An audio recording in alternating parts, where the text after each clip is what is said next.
അപ്പൊ നമ്മൾ നല്ലൊരു വെള്ളച്ചാട്ടം ഉണ്ടെന്ന് പറഞ്ഞാൽ അവിടെ കാണാൻ വേണ്ടി പോവാണ് കേട്ടോ. അപ്പൊ നല്ല അടിപൊളി വെള്ളച്ചാട്ടാണ്, നല്ല വ്യൂ ഉള്ള സ്ഥലമാണ്, ഒരുപാട് ഫാമിലീസുകൾ വരുന്നുണ്ട്. ഒഴിവുള്ളൊരു ദിവസം ഉണ്ടെങ്കിൽ നമ്മളെ മക്കൾക്ക് എന്തായാലും വെള്ളത്തിൽ കളിക്കണം എന്നാണ്. ഏതായാലും എൻ്റെ മോള് വെള്ളത്തിൽ കളിക്കണം എന്ന് പറഞ്ഞാൽ ഞാൻ നേരെ കൊണ്ടുപോയി ഒരു വെള്ളച്ചാട്ടത്തിലേക്കാണ് കേട്ടോ. എന്തായാലും സംഭവം അടിപൊളിയാണ്. ഞാൻ ഫസ്റ്റ് ടൈമാണ് ഇവിടെ വരുന്നത്, എന്നാലും ഇവിടെ എത്ര തോന്നെ ആൾക്കാരുണ്ടെന്നുള്ളത് ഞാൻ വിചാരിച്ചിട്ടേ ഇല്ല കേട്ടോ.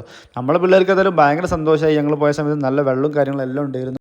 ആരും ഉണ്ടാവില്ല എന്ന് പോയ ഈ സ്പോട്ടിലേക്ക് ഞങ്ങൾ ചെന്നപ്പോൾ ഒരുപാട് പേരുണ്ട് അവിടെ. കുട്ടികളും വലിയ ആൾക്കാരും താത്തമാരും എല്ലാവരും ഉണ്ട് കേട്ടോ.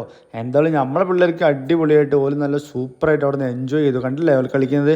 ഏതായാലും ഈ ലൊക്കേഷൻ വരുന്നത് എവിടെയാണെന്നുള്ളത് നമുക്ക് ഇവിടെ ഒരു കാക്കുണ്ട്, മൂപ്പര് പറഞ്ഞു കേട്ടോ. കേട്ടോക്കി എവിടെയാണ് സ്ഥലം വരുന്നത്?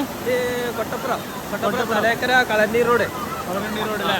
നമ്മൾ ഹൈസ്കൂൾ റോഡ് റെയിലും പോരാ, നമ്മൾ തലേക്കര കളന്നീർ റോഡിൽ കുറച്ച് പോന്നാൽ സൈറ്റിലെത്തും. അപ്പോൾ മൂപ്പര് പറഞ്ഞ പോലെ കുട്ടികളൊക്കെ ആയിട്ട് വരാൻ പറ്റിയൊരു സ്പോട്ടാണ് കേട്ടോ. അപ്പോൾ എന്തായാലും ഇന്നത്തേക്കുള്ള ലൈക്കിന് ബാക്കി പിന്നെ ബൈ ബൈ.